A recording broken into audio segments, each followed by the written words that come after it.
It is all quiet here at Jennings Elementary now, but some scary moments for students and staff here earlier this morning. It was on secure mode. Essentially, that means nobody in and nobody out. And it's because, well, right down the street here, down near that stop sign, just a few hundred feet away, police were looking for a shooter. Just in the last few minutes, really, Aaron and Mark, the wind, the rain, both a lot heavier than we have seen at any point today. Let's show you Niantic Bay. It is pretty choppy, white capping pretty good there when the water comes in towards the shore, and high tide is just about a couple hours away. This is a pretty old church. I believe we're being told 1850s. Yeah, this is a part of town here in New London. I mean, we are just a few blocks away from the train station. People come off the trains when they come to visit New London. This is one of the first things they see. This is right next to City Hall. This is a part of town that people are familiar with, a part of town that people think of when they think of this area. Hi, Stephanie. We are in the parking garage downtown because the city has this big new banner that greets people as they get off the Amtrak train or as they're driving downtown. It says Explore New London.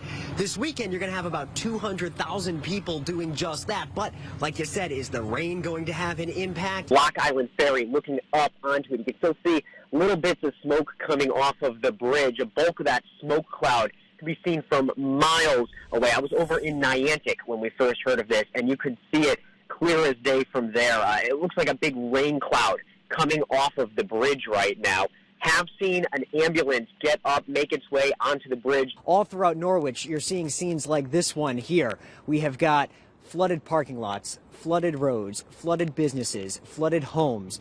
And that is why people who are inside of that zone, the city is telling them to get out. And they're telling them to get out and expect to be out for a couple of days. That is a possibility right now. The first day of school here is tomorrow. You'll see more of these out on the road, and police have some reminders. Just a few moments ago, a tow truck actually showed up and passed by us under the police tape here. We're on Shoeville Road, right near the Preston-Ledyard line. Give you a look at what things are looking like here in the closed portion of the road. This was devastating for the people of Seymour. We are in what used to be part of the parking lot of Allen's Plumbing Supply. That's a family-owned business that has been in this community for about 5 decades, and let's show you what the Little River did last night. It completely overflowed up into the back portion of the parking lot of the store and destroyed all of this. You can see the manhole covers that are now exposed.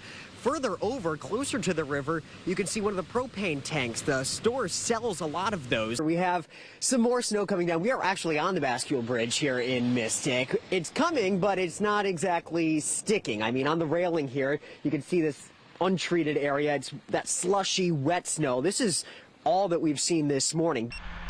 Spend just a few hours with Trooper First Class Michael Buck. It's clocked in at 79 out there. And it's stop. This driver's 72 in the 50. After stop. Got 80. Some of the speeds are unbelievable. There's a little bit of an issue here. You're doing 98 miles an hour in that work zone. 98, almost double the speed limit. Just passed 3 different speed limit signs that said 50 and a well-marked construction zone.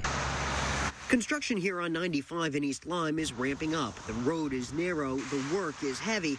More orange means more blue and red. It's unprecedented numbers, so people are just being extra reckless. Deadly crashes are up, so are the number of reckless drivers. That's someone doing 85 miles per hour or more. Reckless and, if caught, expensive. Even worse in a construction zone. Things happen in the blink of an eye in construction zones. They're using heavy equipment. They're driving their personal vehicles and their vehicles for the construction jobs in and out of the patterns. I'm Trooper Buck. I'm with the state police. Buck is part of the 12-person aggressive driving unit. Their #1 task is patrolling highways like 95, stopping drivers and tragedies. Making death notifications is the hardest thing that I do. Troopers use new radar like this one with video playback.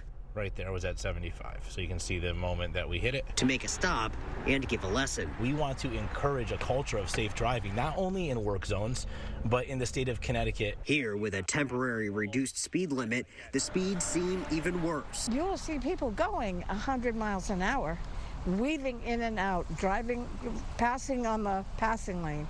I mean, every day. Like the 98-mile-per-hour driver Buck stopped on our ride-along, sent along with a nearly $500 fine. Pump the brakes. The speed limit on this part of 95 is 50 only during construction. Once everything wraps up, it'll revert back to 65 miles per hour.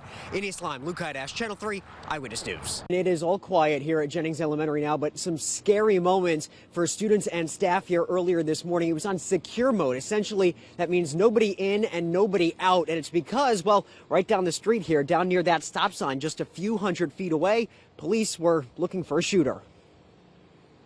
First thing that ran through my mind was get the customer that I was working with in a vehicle safe and sound. Dom is a tow truck driver. He was working a job a little after 11 Wednesday morning near Hampstead and Franklin Streets when he heard a gunshot. Then I ducked behind the vehicle, waited till I could get a decent eye on the suspect. He hid with the customer he was working with and called 911. Moments later, police arrived and started searching for both the suspect and victim. Meanwhile, just feet away, schools were sent into secure mode. Secure mode is a little different from a lockdown in which there's nobody going in or out of the building just because the schools are in close proximity. It's the second time in just 1 week that something like this has happened in New London. Just last Thursday, New London High School was put into lockdown after shots were fired nearby. Tonight, police are still looking for Wednesday's shooter and victim. They say the shooter is a man who fired at a moving black Hyundai Sonata. We don't have further information on who was in the vehicle or if there was anybody injured. Tonight, Dom is thankful he and the people in that busy neighborhood are okay, and the folks around there are thanking him. I just told the guy get in his car and move forward, get out of the area. Just that way nobody was injured, or in case the guy came back, nothing happened. Police are out on patrol looking for that black Hyundai tonight. They say it has a busted window from that shooting. If you see it or if you know anything, police want to hear from you. Live in New London, Luke Hajdasz, Channel 3 Eyewitness News.